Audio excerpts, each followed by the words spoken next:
क्या हाल चाल है बताइए। आए, ठीक है। टेस्ट दे दिए। कैसा रहा टेस्ट? ठीक रहा ना? आइए, थोड़ा बहुत हम लोग करंट भी पढ़ लेते हैं। और देखिए, आज के डेट में कोई भी परीक्षा हो, कोई भी एग्जाम हो, हर एग्जाम जो है करंट के प्रश्न जो है थोड़ा ठीक ठाक मात्रा में जो है पूछना शुरू कर दिया है। आपके लेटेस्ट बिहार दरोगा एग्जाम की हम लोग बात करें तो 7 सितंबर 2025 को सबसे लेटेस्ट बिहार दरोगा का एग्जाम हुआ था। इसमें लगभग 22 के आसपास करंट पूछे गए थे। 22 करंट पूछे गए थे। और अभी आपका 1799 पोस्ट का बिहार एसआई का वैकेंसी आया हुआ है। उसमें भी जो पैटर्न रहा है उस पैटर्न के अनुसार अगर हम लोग देखें 15 करंट तो आना ही आना है। 15 से 20 करंट पूछ दे तो ये कोई अतिशयोक्तिपूर्ण बात नहीं होगी, लेकिन फिर भी एक मान करके चलना है। दिमाग में रखना है कि 15 से 20 के आसपास जो है करंट आपसे पूछे जाएंगे। और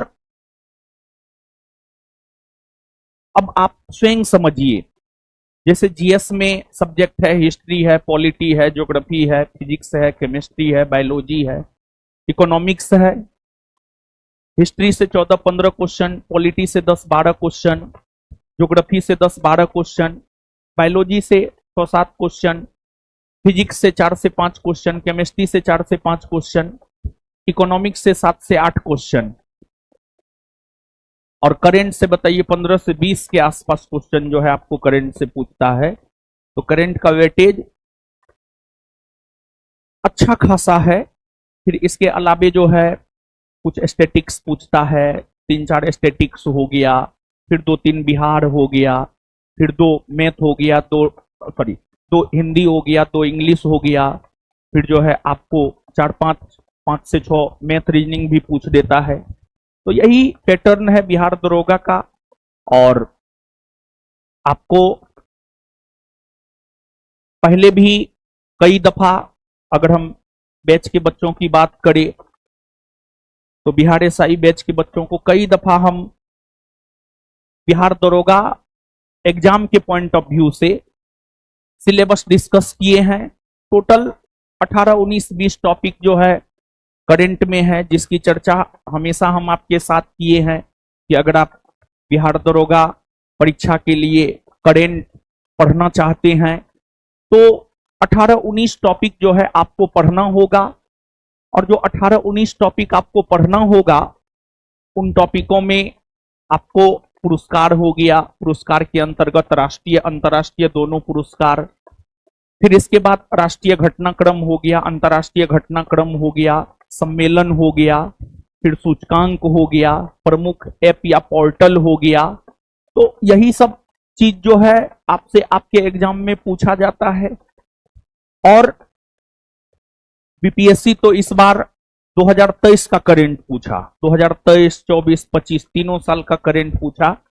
लेकिन बिहार दरोगा का जो लेटेस्ट 7 सितंबर 2025 को एग्जाम हुआ है उसके पैटर्न को और उसके प्रश्नों को अगर आप देखेंगे तो आप यह पाएंगे कि बिहार दरोगा 1 साल से ज्यादा बाहर नहीं जाता है।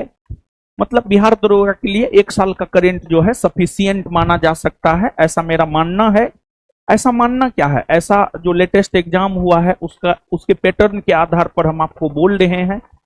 जैसा कि 1799 पोस्ट के लिए एग्जाम 18 जनवरी और 21 जनवरी को होना प्रस्तावित है। 18 जनवरी 2026 और 21 जनवरी 2026 को होना प्रस्तावित है। तो जनवरी 2026 में एग्जाम होने जा रहा है। तो अब एक सवाल उठता है कि आखिरकार हमें बिहार दरोगा एग्जाम के लिए करंट कहां से कहां तक पढ़ना है। तो हम आपको बता दें कि बिहार दरोगा एग्जाम के लिए 2025 जनवरी 2025 से दिसंबर 2025 तक के करंट को आपको पढ़ना होगा। जनवरी 2025 से दिसंबर 2025 तक के करंट को जो है पढ़ना होगा। और हम दिसंबर तक इसलिए बोल रहे हैं क्योंकि जो 7 सितंबर को एग्जाम हुआ है और बिहार दरोगा का जो भी लेटेस्ट एग्जाम हुआ है, अगर सितंबर में एग्जाम हुआ है तो अगस्त तक के करंट को पूछा है, अगस्त तक के लेटेस्ट करंट को पूछा है। तो इसी वजह से हम आपको बोले हैं कि दिसंबर 2025 तक के करंट को जो है आपको पढ़ना होगा, यानी पूरे एक साल के करंट को पढ़ना होगा। और इसमें अगर हम लोग देखें तो पीछे से मतलब पूरे एक साल के करंट को हम लोगों को पढ़ना है, लेकिन दिसंबर 2025 से पीछे 6 माह के करंट को पूरा डेप्थ में जाकर पढ़ना है, और उसके पीछे के पूरे 6 माह को जो है थोड़ा सा ऊपर ऊपर से भी पढ़ लीजिएगा तो आपका काम चल जाएगा। यानी कुल मिलाकर के 1799 पोस्ट के लिए जो जनवरी 2026 में एग्जाम होना प्रस्तावित है, उसके लिए अगर हम लोग देखें तो उसके लिए 2025 पूरे वर्ष के करंट को आपको पढ़ना होगा। जनवरी 2025 से दिसंबर 2025 पूरे वर्ष के करंट को जो है आपको पढ़ना होगा। तो एक तो मौखिक तौर पर जो है हम आपको कुछ टॉपिक बताए, लेकिन यहां पर जो है और भी कई सारे टॉपिक है।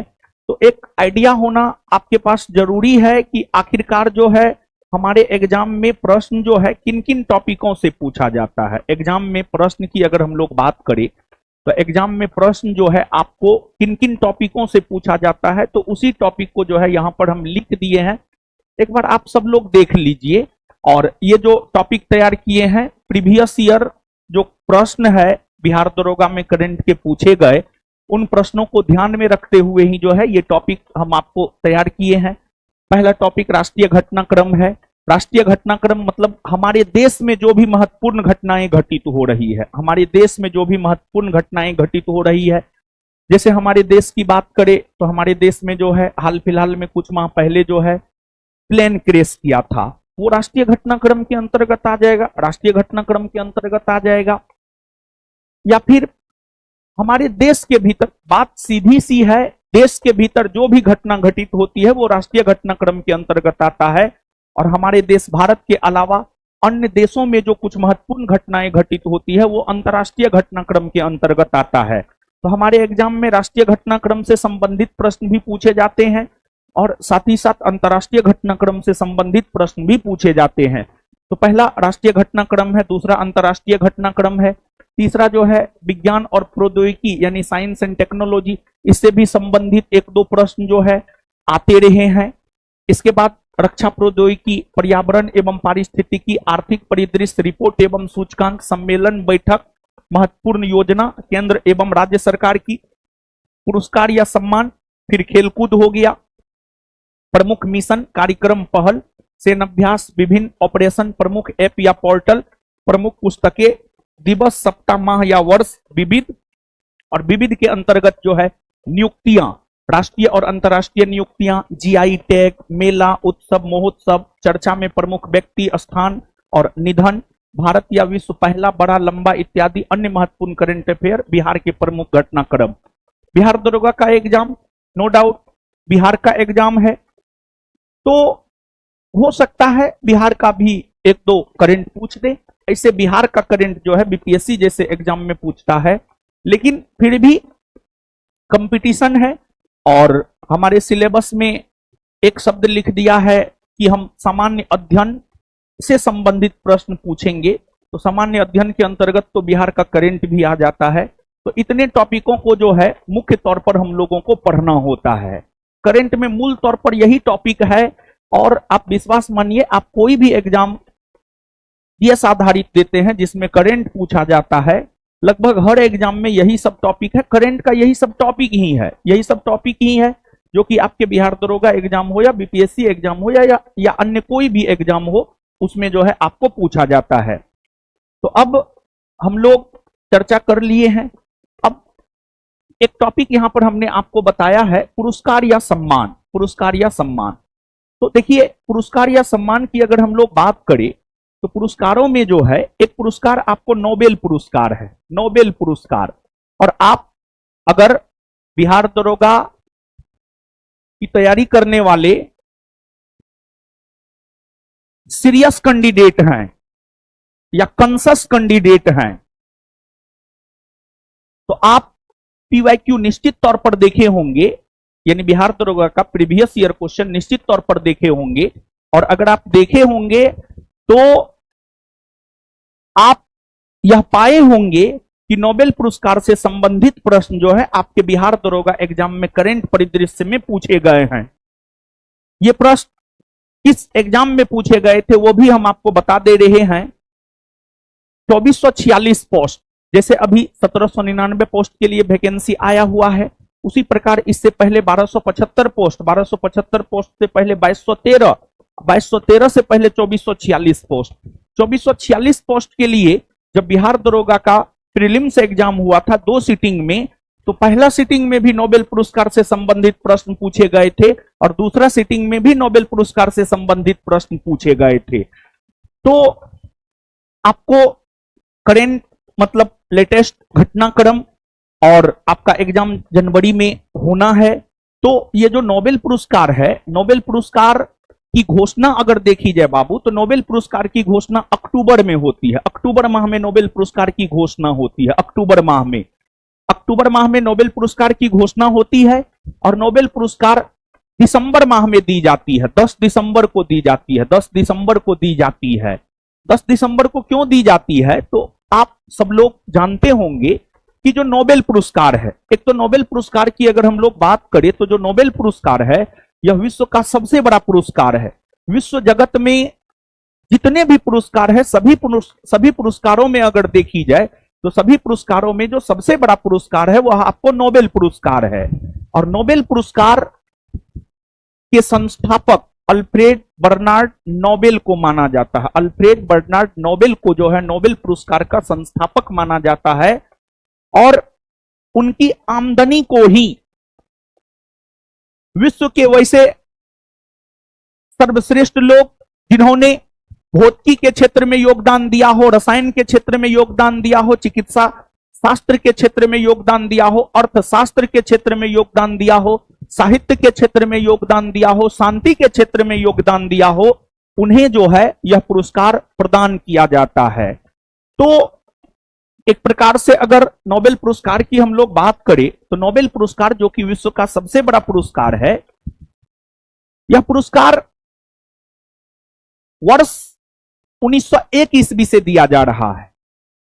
यह पुरस्कार वर्ष 1901 ईस्वी से दिया जा रहा है और यह पुरस्कार अगर देखा जाए तो यह पुरस्कार शुरू में 5 क्षेत्र में दिए जाते थे और शुरू में जो 5 क्षेत्र में दिए जाते थे उसमें भौतिकी, रसायन, चिकित्सा, इसके बाद शांति और साहित्य, ये 5 क्षेत्र में जो है शुरू में नोबेल पुरस्कार दिए जाते थे। लेकिन 1968 में यह घोषणा किया गया कि नोबेल पुरस्कार अर्थशास्त्र के क्षेत्र में भी दिया जाएगा और फिर आगे चलकर 1969 ईस्वी में पहली बार अर्थशास्त्र के क्षेत्र में भी नोबेल पुरस्कार दिया गया और तब से लेकर आज तक अगर देखा जाए तो नोबेल पुरस्कार 6 क्षेत्रों में दिया जाता है। नोबेल पुरस्कार जो है टोटल 6 क्षेत्रों में दिया जाता है और जो नोबेल पुरस्कार टोटल 6 क्षेत्रों में दिया जाता है उसमें आपने जाना है भौतिकी, रसायन शास्त्र, चिकित्सा विज्ञान, फिर अर्थशास्त्र, फिर शांति और साहित्य, ये 6 क्षेत्रों में जो है आपको नोबेल पुरस्कार दिए जाते हैं। यह 6 क्षेत्रों में जो है आपको नोबेल पुरस्कार दिए जाते हैं। और साथ ही साथ हमने आपको यह बात बतलाया है कि नोबेल पुरस्कार की शुरुआत वर्ष 1901 ईस्वी से हुई है। वर्ष 1901 ईस्वी से नोबेल पुरस्कार की शुरुआत हुई है और यह पुरस्कार तब से लेकर आज तक प्रत्येक वर्ष दिया जाता रहा है। प्रत्येक वर्ष जो है आपको यह पुरस्कार दिया जाता रहा है। लेकिन जब सेकेंड वर्ल्ड वॉर चल रहे थे, द्वितीय विश्व युद्ध जब चल रहे थे, तो उस दौरान जो है 1940 से लेकर 1942 ईस्वी के दौरान जो है आपको नोबेल पुरस्कार नहीं दिए गए थे। नोबेल पुरस्कार नहीं दिए गए थे। और जो नोबेल पुरस्कार है बाबू, आपको एक वर्ष में किसी भी एक क्षेत्र में अधिकतम 3 लोगों को नोबेल पुरस्कार दिया जाता है। जैसे कि फिजिक्स है, फिजिक्स के क्षेत्र में एक वर्ष में अधिकतम 3 लोगों को नोबेल पुरस्कार दिया जा सकता है। उससे ज्यादा लोगों को जो है नोबेल पुरस्कार नहीं दिया जा सकता है। और आपको 1974 ईस्वी में यह कानून बनाया गया कि मरणोपरांत यानी मरने के बाद किसी व्यक्ति को जो है नोबेल पुरस्कार नहीं दिया जाएगा। लेकिन उससे पहले टैग हैमरशोल्ड को, जो कि संयुक्त राष्ट्र संघ के महासचिव हुआ करते थे, उन्हें मरणोपरांत नोबेल पुरस्कार दिया गया है। लेकिन 1974 ईस्वी में जब नियम बना दिया गया कि मरणोपरांत किसी को नोबेल पुरस्कार नहीं दिया जाएगा, तो तब से लेकर आज तक जो है अब मरणोपरांत जो है नोबेल पुरस्कार नहीं दिए जाते हैं। मरणोपरांत जो है आपको नोबेल पुरस्कार नहीं दिए जाते हैं। और नोबेल पुरस्कार कुछ भारतीयों ने भी जीता है, और भारतीयों में अगर देखा जाए तो नोबेल पुरस्कार जीतने वाला जो प्रथम भारतीय है, नोबेल पुरस्कार जीतने वाला प्रथम भारतीय है रविन्द्रनाथ टैगोर। रविन्द्रनाथ टैगोर अपने समय के सबसे बड़े साहित्यकारों में से एक हुआ करते थे। और रविन्द्रनाथ टैगोर की एक रचना है, ऐसे तो रविन्द्रनाथ टैगोर की कई सारी रचनाएं हैं, लेकिन उसमें रविन्द्रनाथ टैगोर की एक रचना है गीतांजलि। और रविन्द्रनाथ टैगोर की रचना जो गीतांजलि है, उस गीतांजलि का अंग्रेजी अनुवाद W.B. येट्स नामक विद्वान के द्वारा 1910 ईस्वी में किया गया था। और जब गीतांजलि का अंग्रेजी में अनुवाद किया गया, तो फिर गीतांजलि को लेकर ही रविन्द्रनाथ टैगोर को 1913 ईस्वी में नोबेल पुरस्कार मिला। 1913 ईस्वी में नोबेल पुरस्कार मिला। और अगर हम लोग रविन्द्रनाथ टैगोर के अलावा भारतीय को देखें कि किन्हें नोबेल पुरस्कार मिला है, तो रविन्द्रनाथ टैगोर के अलावा जो है C.V. रमन हो गए, मदर टेरेसा हो गई, फिर हरगोविंद खुराना हो गए, इन लोगों को भी जो है आपको नोबेल, फिर अमर्त्य सेन हो गए, इन लोगों को भी जो है नोबेल पुरस्कार मिला है। और जिस प्रकार आपको रविन्द्रनाथ टैगोर को उनकी रचना गीतांजलि के लिए नोबेल पुरस्कार मिला है, तो रविन्द्रनाथ टैगोर को साहित्य के क्षेत्र का नोबेल पुरस्कार मिला है। उसी प्रकार C.V. रमन को भौतिकी के क्षेत्र का नोबेल पुरस्कार मिला है, अमर्त्य सेन को अर्थशास्त्र के क्षेत्र का नोबेल पुरस्कार मिला है। तो कई सारे भारतीय भी हैं जिन्हें नोबेल पुरस्कार मिला है। और आपको महात्मा गांधी जो कि पूरे विश्व को सत्य और अहिंसा का पाठ पढ़ाए थे, 5 बार उनका नाम आया कि उन्हें शांति के क्षेत्र का नोबेल पुरस्कार मिलेगा, लेकिन उन्हें मिला नहीं कभी। 1937, 1938, 1939, 1947, 1948, ये पांचों ऐसा वर्ष है जिसमें शांति के क्षेत्र में नोबेल पुरस्कार में शॉर्ट लिस्टेड जो है गांधी जी का नाम भी किया गया था, लेकिन उन्हें मिला नहीं। तो जहां तक बाबू आपको नोबेल पुरस्कार का सवाल है, तो कुछ ऐतिहासिक पृष्ठभूमि है। ऐतिहासिक पृष्ठभूमि में यही है कि नोबेल पुरस्कार का नामकरण जो है अल्फ्रेड बर्नार्ड नोबेल के नाम पर किया गया था। देखिए, नोबेल पुरस्कार का नाम अल्फ्रेड बर्नार्ड नोबेल के नाम पर इसलिए किया गया था क्योंकि नोबेल पुरस्कार में जो प्रोत्साहन राशि दी जाती है वह अल्फ्रेड बर्नार्ड नोबेल के संपत्ति से ही दी जाती है। अल्फ्रेड बर्नार्ड नोबेल के संपत्ति से ही प्रोत्साहन राशि दी जाती है। इसी वजह से इस पुरस्कार का नामकरण जो है उन्हीं के नाम पर किया गया है। फिर आगे है अल्फ्रेड बर्नार्ड नोबेल। इनसे संबंधित जो है कुछ जानकारियां हैं कि अल्फ्रेड बर्नार्ड नोबेल का जन्म कब हुआ, कहां हुआ। तो अल्फ्रेड बर्नार्ड नोबेल का जन्म जो है 21 अक्टूबर 1833 को स्वीडन के स्टॉकहोम में हुआ था। और इन्होंने अपने वसीयतनामा में यह लिखा था कि हम जो पुरस्कार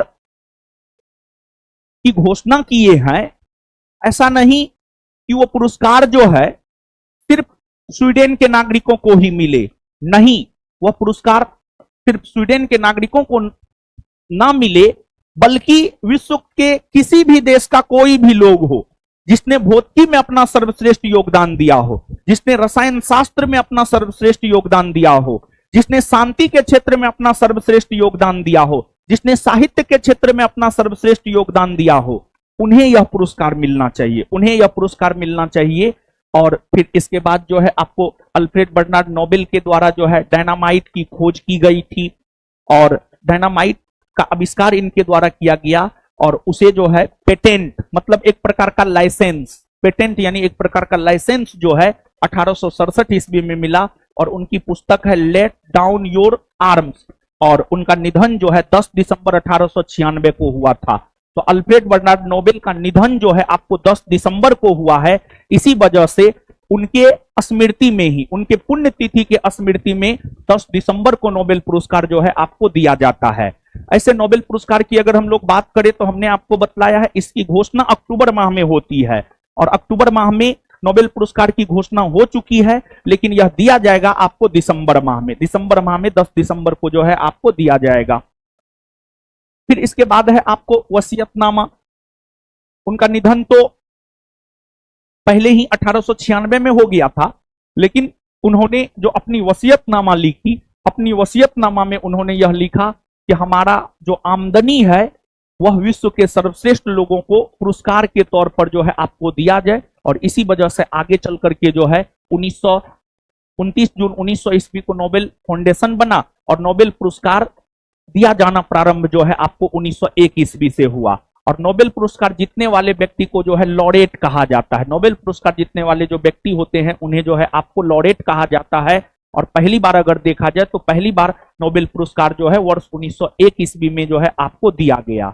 और इसके बाद हमने आपको बताया ही है कि अर्थशास्त्र के क्षेत्र में नोबेल पुरस्कार देने की घोषणा 1968 में हुई है, और पहली बार 1969 ईस्वी में अर्थशास्त्र के क्षेत्र में नोबेल पुरस्कार जो है आपको दिया गया।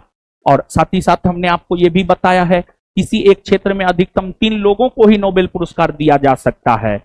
1974 से मरणोपरांत नोबेल पुरस्कार देना समाप्त कर दिया गया है। नोबेल पुरस्कार वितरण संस्था एवं स्थान। अब नोबेल पुरस्कार जो 6 क्षेत्रों में दिया जाता है, तो अलग अलग संस्था के द्वारा दिया जाता है, अलग अलग स्थान पर दिया जाता है। तो यहां पर जो है आपको नोबेल पुरस्कार वितरण संस्था, तो शांति के क्षेत्र का जो नोबेल पुरस्कार है वह नॉर्वे की संसद स्टॉर्टिंग के द्वारा दिया जाता है। शांति के क्षेत्र का नोबेल पुरस्कार जो है नॉर्वे की संसद स्टॉर्टिंग के द्वारा दिया जाता है। फिर रसायन भौतिकी एवं अर्थशास्त्र के क्षेत्र का नोबेल पुरस्कार जो है the royal Swedish academy of science के द्वारा दिया जाता है। फिर साहित्य के क्षेत्र का नोबेल पुरस्कार जो है स्वीडिश एकेडमी स्वीडन के द्वारा दिया जाता है। और फिर चिकित्सा के क्षेत्र का नोबेल पुरस्कार जो है करोलिंस्का इंस्टीट्यूट के द्वारा जो है आपको दिया जाता है। तो आपको ये सभी संगठन या संस्था या समिति अगर देखा जाए तो ये नोबेल फाउंडेशन के अंतर्गत ही काम करता है, नोबेल फाउंडेशन के अंतर्गत ही काम करता है। लेकिन अलग अलग क्षेत्र का जो है नोबेल पुरस्कार अलग अलग संस्था के द्वारा दिया जाता है, जिसमें आपने देखा शांति के क्षेत्र का नोबेल पुरस्कार नॉर्वे की संसद स्टॉर्टिंग द्वारा दिया जाता है। फिर रसायन भौतिकी एवं अर्थशास्त्र के क्षेत्र का नोबेल पुरस्कार the royal Swedish academy of science के द्वारा दिया जाता है। साहित्य के क्षेत्र का नोबेल पुरस्कार स्वीडिश एकेडमी के द्वारा दिया जाता है। और चिकित्सा के क्षेत्र का नोबेल पुरस्कार जो है करोलिंस्का इंस्टीट्यूट स्वीडन के द्वारा दिया जाता है। अब लेटेस्ट 2025 में नोबेल पुरस्कार की घोषणा हो चुकी है और दिसंबर में मिल भी जाएगा। तो एग्जाम में जो है लेटेस्ट नोबेल पुरस्कार ही जो है आपसे पूछता है, लेटेस्ट नोबेल पुरस्कार ही अगर पूछेगा तो लेटेस्ट ही पूछेगा। तो अगर हम लोग 2025 की बात करें तो वर्ष 2025 ईस्वी में भौतिकी का नोबेल पुरस्कार जो है 3 वैज्ञानिकों को मिला है। और भौतिकी का नोबेल पुरस्कार जो है 3 वैज्ञानिकों को मिला है, जिसमें एक इंग्लैंड के जॉन क्लार्क है, दूसरा फ्रांस के मिशेल एच डेबोरेट है, और तीसरा अमेरिका के जॉन एम मार्टिनीस है, जॉन एम मार्टिनीस है।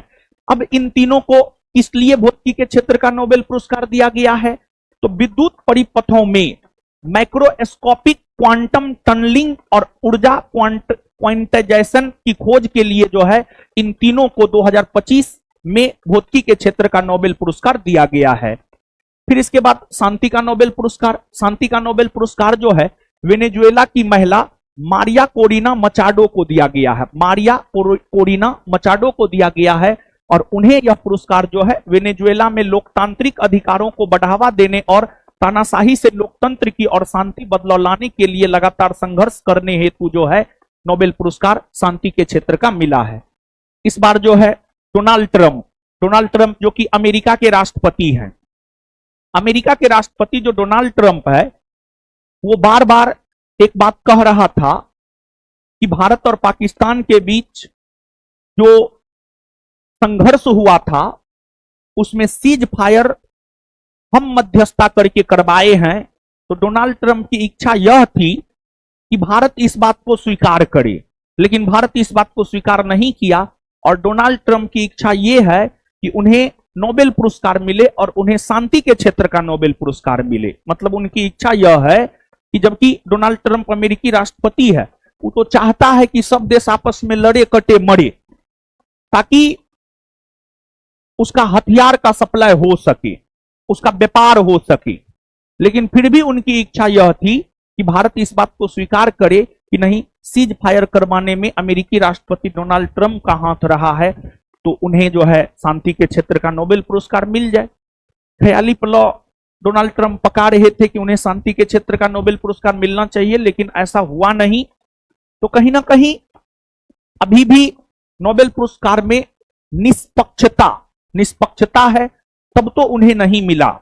और शांति के क्षेत्र का नोबेल पुरस्कार जो है वेनेजुएला की उस महिला को मिला जिसने वेनेजुएला में लोकतांत्रिक अधिकारों को बढ़ावा देने को लेकर काम की और तानाशाही से लोकतंत्र की और शांति बदलाव लाने के लिए लगातार संघर्ष की। उस महिला का नाम है मारिया कोरिना मचाडो।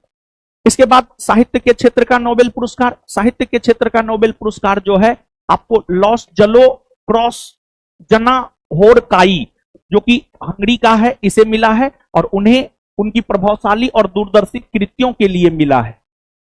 फिर इसके बाद रसायन के क्षेत्र का नोबेल पुरस्कार अगर देखा जाए तो जापान के वैज्ञानिक सुसुम कितागावा, फिर इंग्लैंड के रिचर्ड रॉबसन और Saudi American Omar M Yaghi को मिला है और उन्हें यह पुरस्कार जो है धातु कार्बनिक ढांचों के विकास में उनके अग्रणी योगदान के लिए मिला है।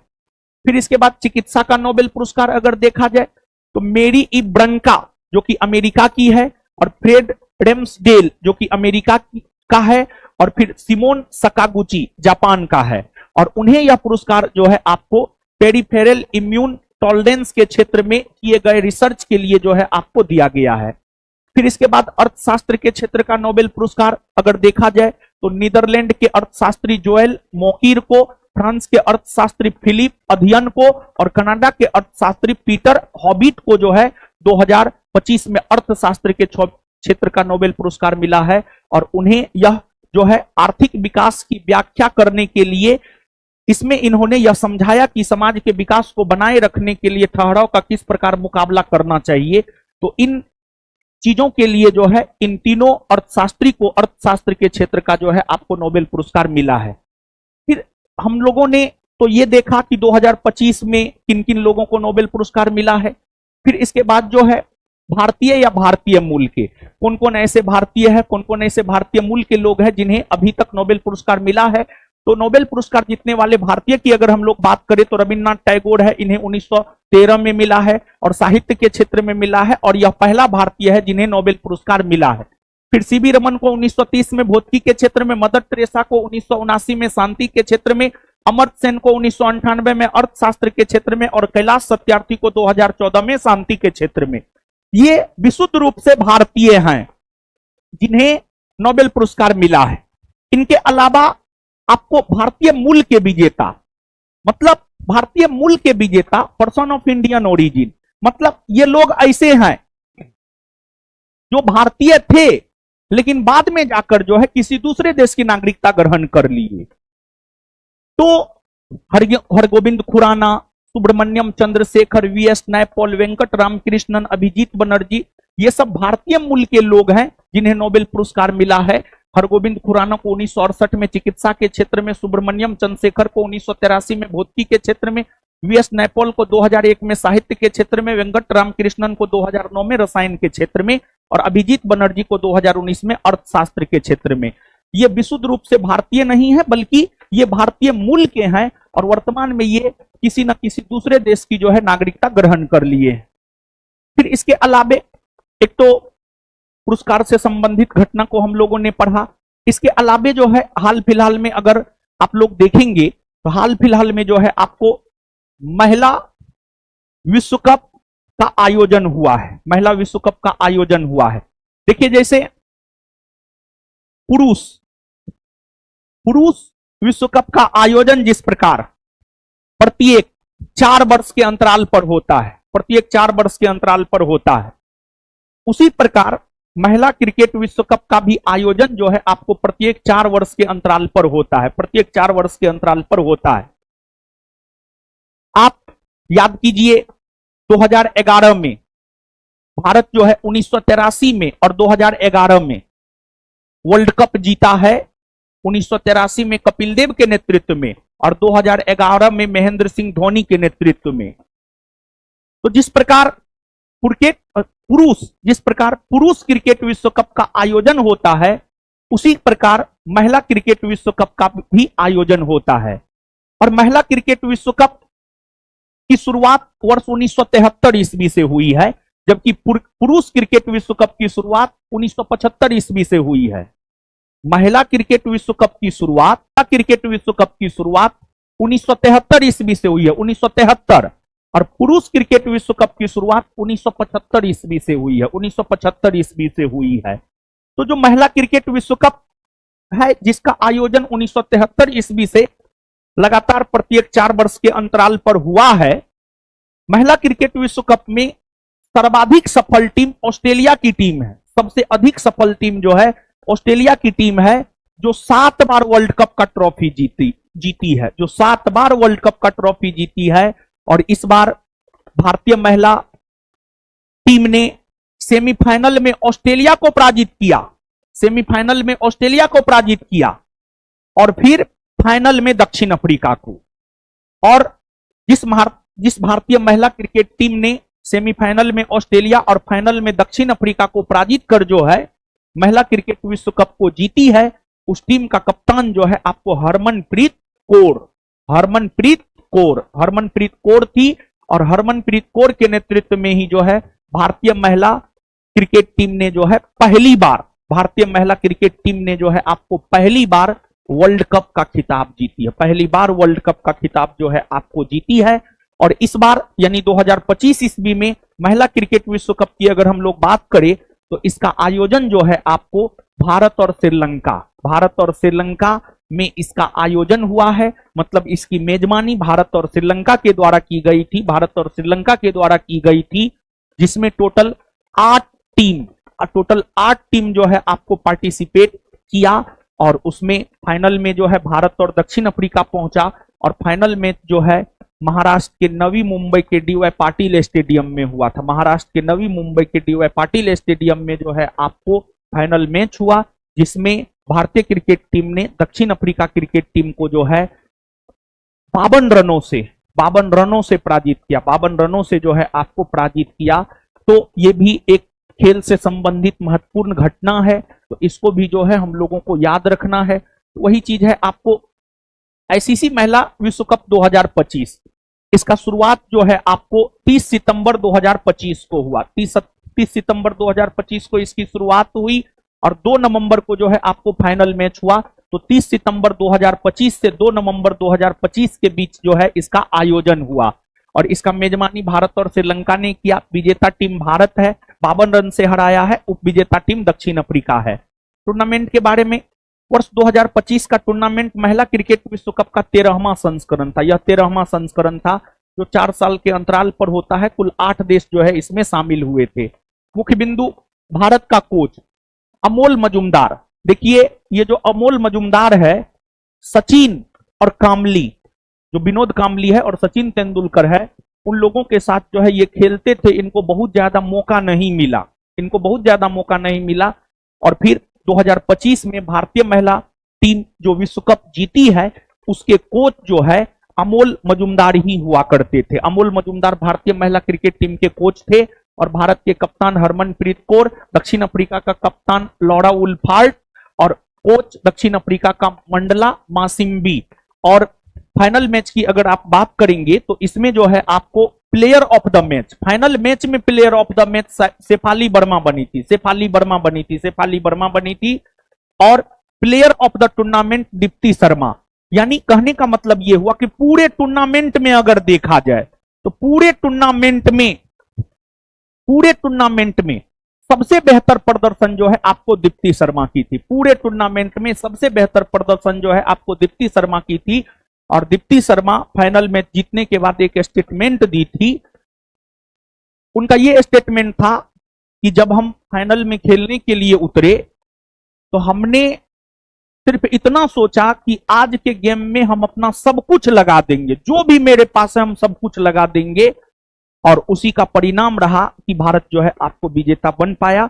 और सभी खिलाड़ियों ने अपना 100% दिया, और जब सभी खिलाड़ी एकजुट होकर के 100% देता है तो निश्चित तौर पर विजयी तो होना ही होना है। तो पूरे टूर्नामेंट में सबसे बेहतर प्रदर्शन दीप्ति शर्मा की, और फाइनल मैच में जो है सबसे बेहतर प्रदर्शन शेफाली वर्मा की। तो इसी वजह से फाइनल मैच में player of the match Shafali Verma, और पूरे टूर्नामेंट के लिए जो है प्लेयर ऑफ द टूर्नामेंट का पुरस्कार जो है आपको दीप्ति शर्मा को दिया गया।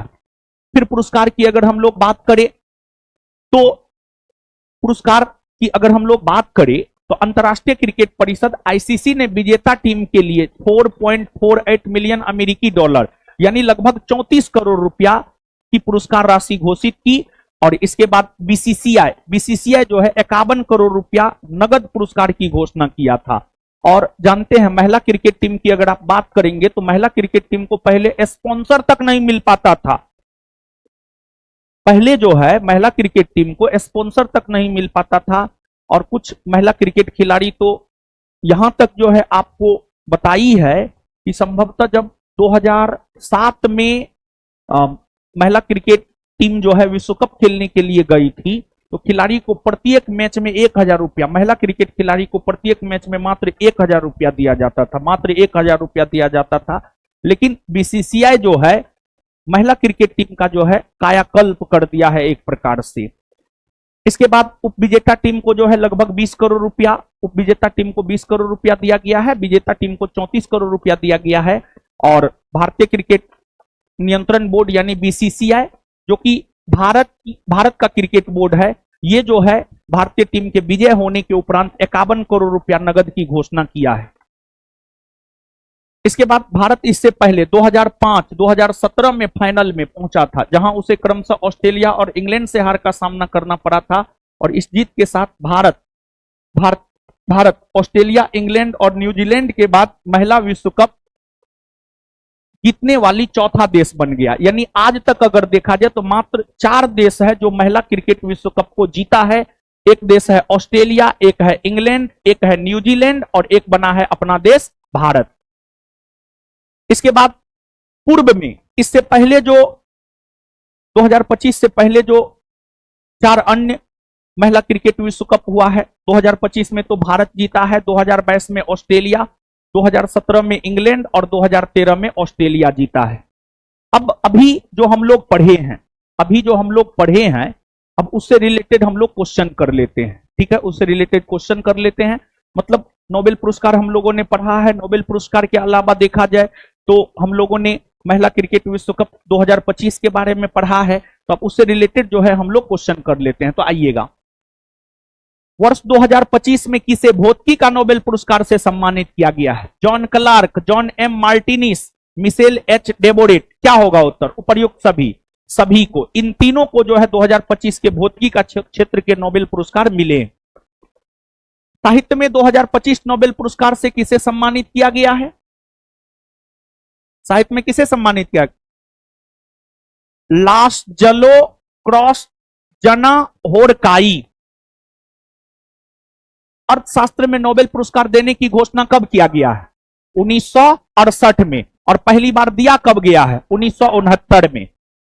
निम्नलिखित में से किसे वर्ष 2025 का शांति का नोबेल पुरस्कार से सम्मानित किया गया है? 2025 के शांति के नोबेल पुरस्कार से सम्मानित किया गया है मारिया कोरिना मचार्डो।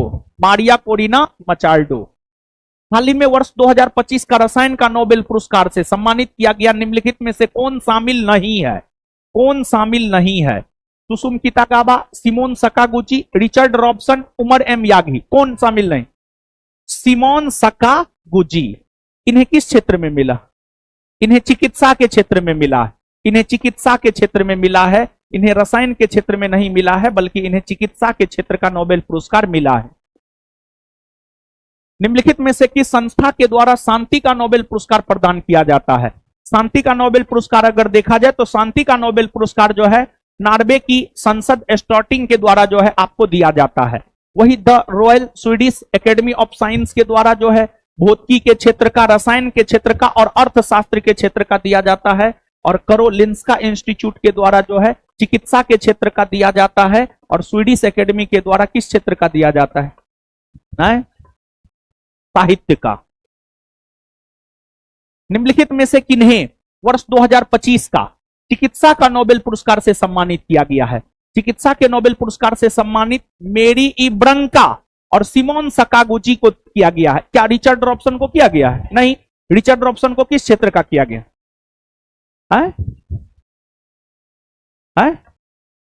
रसायन।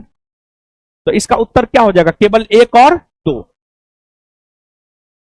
निम्नलिखित में से किसे वर्ष 2025 का अर्थशास्त्र का नोबेल पुरस्कार से सम्मानित किया गया है?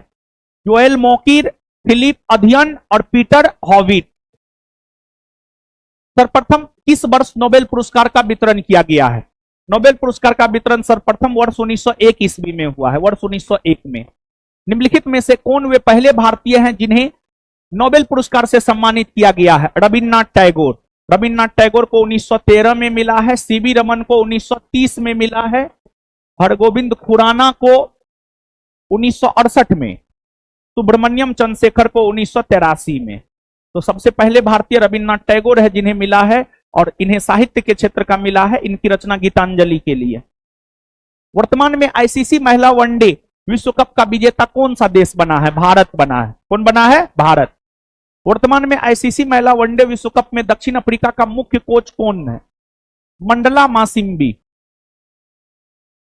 वर्तमान में आईसीसी महिला वनडे विश्व कप उप विजेता कौन सा देश रहा है?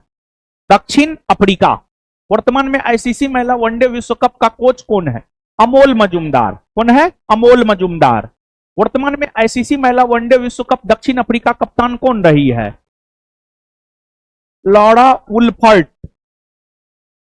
आईसीसी महिला विश्व कप 2025 में प्लेयर ऑफ द टूर्नामेंट किसे चुना गया है? Player of the tournament Deepti Sharma. और यहीं पर पूछता player of the match Shafali Verma. चलिए, इस प्रकार जो है आपको ये दोनों टॉपिक हम आपको पढ़ा दिए, क्वेश्चन भी करवा दिए। समझ गए? इससे आगे पुनः मिलेंगे। धन्यवाद सभी लोगों का।